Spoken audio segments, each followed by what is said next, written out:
कुछ लोग दृढ़ निश्चय और अभ्यास की सहायता से योग का साधन करके अपान वायु रूपी अग्नि में प्राण वायु रूपी द्रव्य की आहुति देते हैं। कुछ योगी जन प्राण वायु में अपान वायु का हवन करते हैं और कुछ लोग प्राण तथा अपान इन दोनों का ही निरोध कर लेते हैं। ऐसे ज्ञानियों को प्राणायामी कहते हैं। कुछ लोग वज्र योग नामक योग प्रणाली से विषय रूपी समस्त आहारों का नियंत्रण करके बड़े धैर्य से प्राणों का ही हवन करते हैं। इस प्रकार के यज्ञ का साधन करके मन का सारा मल निकाल कर दूर फेंक देने वाले ये सब यज्ञकर्ता मोक्ष की ही इच्छा करते हैं।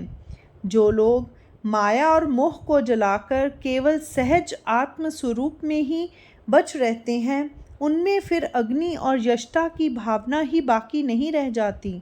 फिर ऐसी अवस्था में यज्ञ करने वाले का हेतु पूरा हो जाता है, यज्ञ विधान समाप्त हो जाता है और कर्मों के सब झगड़े भी मिट जाते हैं। उस समय विचार और हेतु के प्रश्न करने की जगह ही नहीं रह जाती। अद्वैत भावना का दोष स्पर्श भी नहीं कर सकता। इस प्रकार यज्ञ विधान के अंत में जो अनादि और निर्दोष ज्ञान प्राप्त होता है, उसी का ब्रह्मनिष्ठ लोग अहम ब्रह्मास्मि मंत्र का जप करते हुए सेवन करते हैं। इस प्रकार जो लोग इस यज्ञ शेष के अमृत से तृप्त होकर अमरत्व प्राप्त करते हैं, वे सहज ही ब्रह्म स्वरूप हो जाते हैं। परंतु जिन लोगों से इस आत्म संयम रूपी अग्नि की सेवा नहीं हो सकती और जो लोग जन्म धारण करके भी योग यज्ञ का संपादन नहीं करते, उन्हें कभी वैराग्य नहीं होता। जो लोग लौकिक क्रियाओं को भली भांति संपादित ना कर सकते हों, उनके संबंध में पारलौकिक अवस्था की तो बात ही नहीं हो सकती। मैंने तुम्हें यज्ञ के जो अनेक प्रकार बतलाए हैं, उनका वेदों में बहुत ही विस्तार पूर्वक निरूपण किया गया है।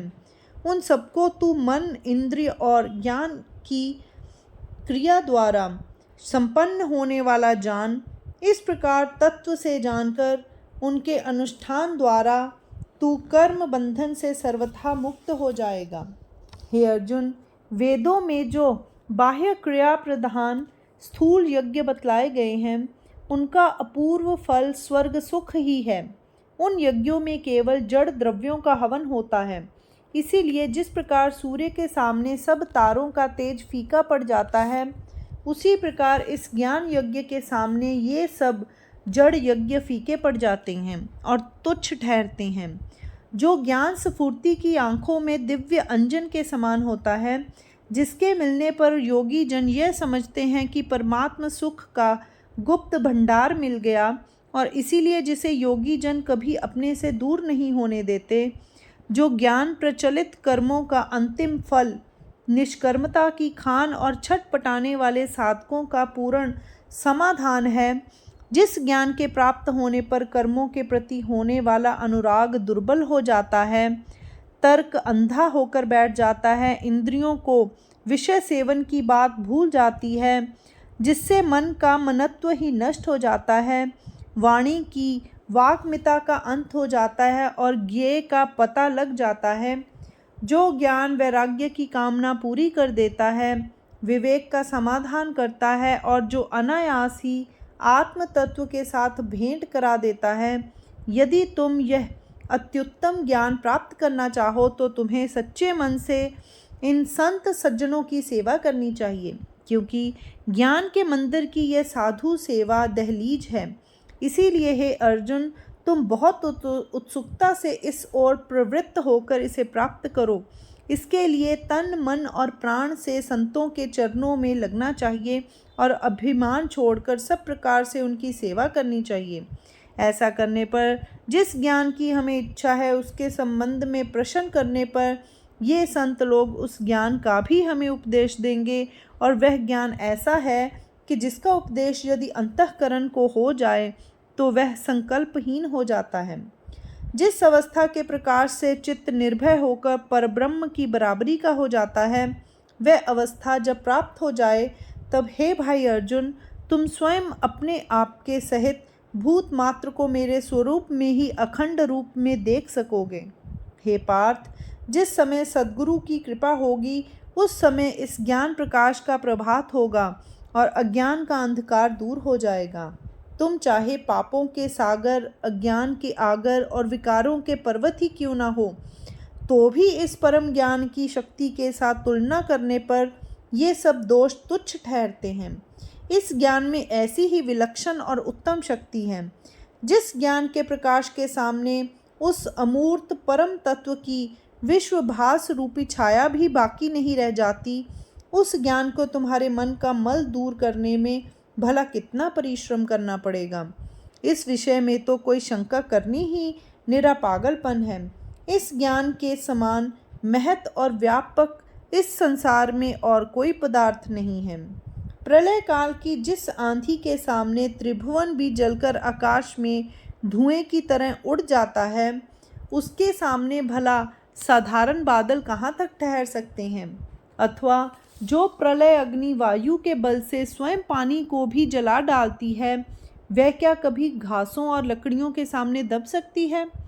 यदि अच्छी तरह विचार किया जाए तो यह कहना बिल्कुल असंबद्ध होगा कि इस परम ज्ञान से मन का मल नष्ट हो सकता है। फिर ज्ञान से बढ़कर संसार में और कोई पवित्र वस्तु भी तो नहीं है।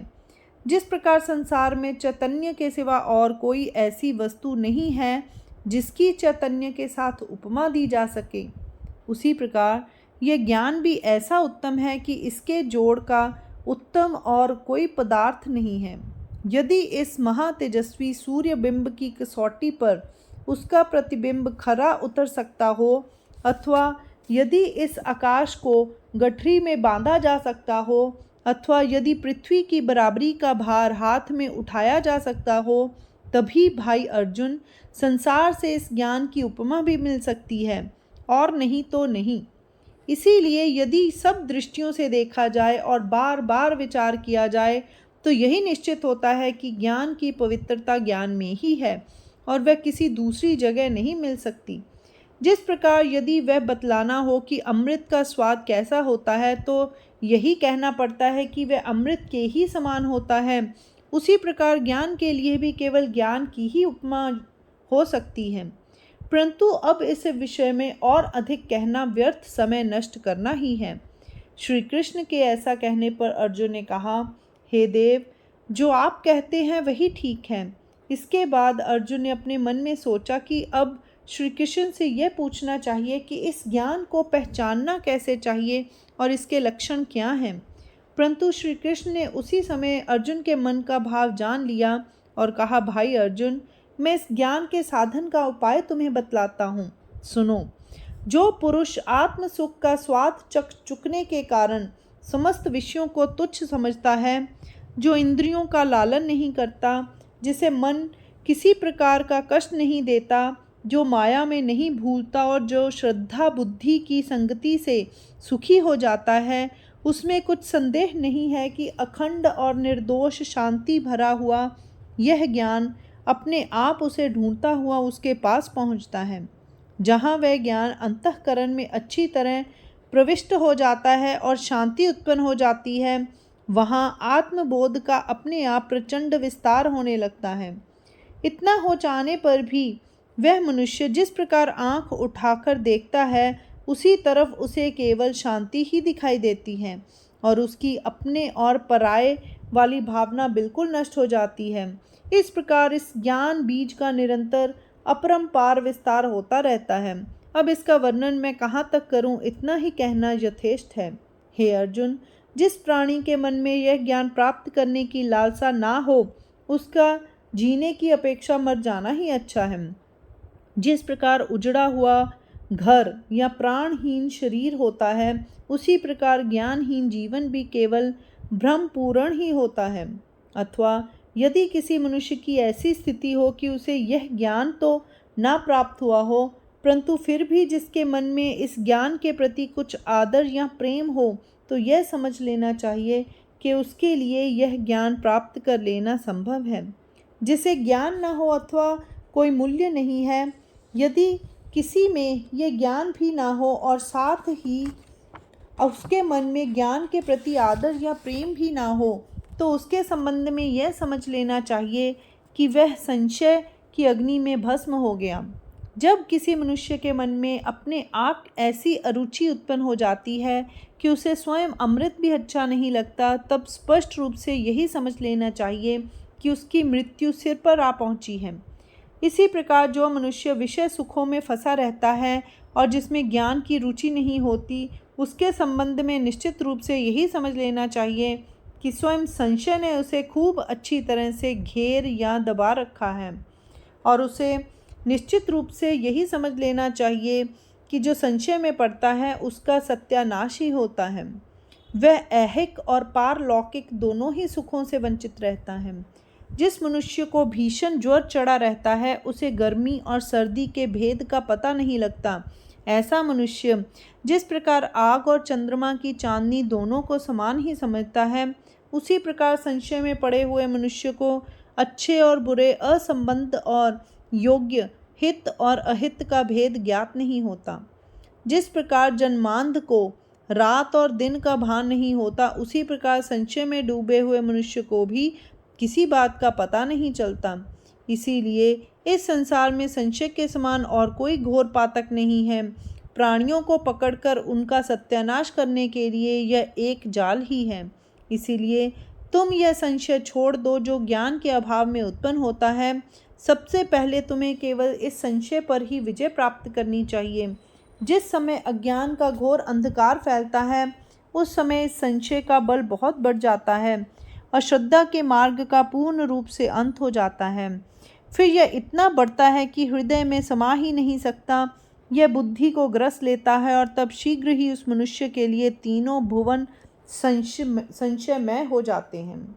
देखो, यद्यपि इस संशय की व्यापकता इतनी अधिक है, पर फिर भी एक उपाय से इसका दमन हो सकता है। यदि हमारे हाथ में ज्ञान की लपलपाती हुई तलवार हो तो उस तेज धार वाली तलवार से इसका जड़ मूल से नाश हो जाता है और मन में नाम को भी इसका कोई अंश नहीं रह जाता। इसलिए हे भाई पार्थ, तुम चटपट उठो और अपने मन में रहने वाले संशय का नाश कर डालो। इस प्रकार सर्वश्रेष्ठ और ज्ञान दीपक श्री कृष्ण ने सब बातें कृपा पूर्वक अर्जुन से कहीं। हे राजा धृतराष्ट्र, आप भी ये सब बातें अपने ध्यान में रखें। श्री कृष्ण ने पहले जो बातें कही थी और अब जो बातें कही थी, उन सबका विचार करके अर्जुन अब जो प्रश्न करेंगे, उनका प्रसंग भक्ति का भंडार और रस आविर्भाव की प्रौढ़ता से पूर्ण है। अब आगे वही प्रसंग बतलाया जाएगा। जिस शांत रस के माधुर्य पर बाकी आठों रसों को न्यौछावर करके फेंक देने के योग्य होते हैं, और जिस शांत रस में सज्जनों की बुद्धि को विश्राम स्थल या आश्रय प्राप्त होता है, वह शांत रस इस कथा में अपने अपूर्व परिपाक को प्राप्त होगा। यह कथा आप लोग समुद्र से भी अधिक गंभीर और अर्थपूर्ण भाषा में सुने। जैसे सूर्य का बिंब बहुत छोटा दिखाई पड़ता है, पर उसका प्रकाश इतना होता है कि तीनों लोकों में भी नहीं समाता, उसी प्रकार आपको इस कथा के शब्दों की व्यापकता का भी अनुभव होगा। अथवा जिस प्रकार कल्प वृक्ष मांगने वाले की इच्छा के अनुसार फल देता है, उसी प्रकार इस वाणी की व्यापकता भी श्रोताओं की इच्छा के अनुसार कम या अधिक होगी। इसीलिए आप सब लोग सावधान होकर सुने, परंतु अब अधिक कहने की आवश्यकता नहीं है। आप सब लोग सर्वज्ञ ही हैं, इसीलिए और अधिक क्या कहा जाए। मेरी यही प्रार्थना है कि आप लोग अच्छी तरह ध्यान देकर सुने। जिस प्रकार किसी स्त्री में लावण्य गुण और कुलीनता के साथ ही साथ पातिव्रत भी रहता है, उसी प्रकार इन पंक्तियों में साहित्य का ललित गुण और शांत रस दोनों ही स्पष्ट रूप से दिखाई देते हैं। एक तो चीनी यों ही लोगों को अच्छी लगती है, तिस पर यदि वह औषध के रूप में दी जाए तो फिर वह बार बार आनंद पूर्वक क्यों न खाई जाए। मलय वायु यों ही मंद और सुगंधित होती है, तिस पर यदि उसे अमृत का माधुर्य भी प्राप्त हो जाए और संयोग से उसमें सुस्वर नाद भी उत्पन्न हो जाए, तब वह अपने स्पर्श से समस्त अंगों का ताप शांत करती है। मधुर रुचि से जीभ को आनंद से नचाती है और कानों को तृप्त करके उनसे धन्य धन्य का उद्गार निकलवाती है। इस प्रकार यह कथा सुनने से कानों के व्रत का पारण हो जाता है और बिना किसी अपकार के संसार के सब दुख समूल नष्ट हो जाते हैं। यदि मंत्र से ही शत्रु मर जाता हो तो फिर हाथ में कटार लेने की क्या आवश्यकता है। यदि दूध और चीनी से ही रोग नष्ट होता हो तो फिर कड़वी नीम का रस क्यों पिया जाए। इसी प्रकार बिना मन को मारे हुए और बिना इंद्रियों को कष्ट दिए केवल यह कथा सुनने से ही अपने आप लोग मोक्ष प्राप्त कर लेते हैं। इसीलिए श्री निवृत्तिनाथ का शिष्य ज्ञानदेव कहता है कि आप लोग उतनी ही शांति से गीता का यह अर्थ अच्छी तरह से सुने। हरिओम तत्सत।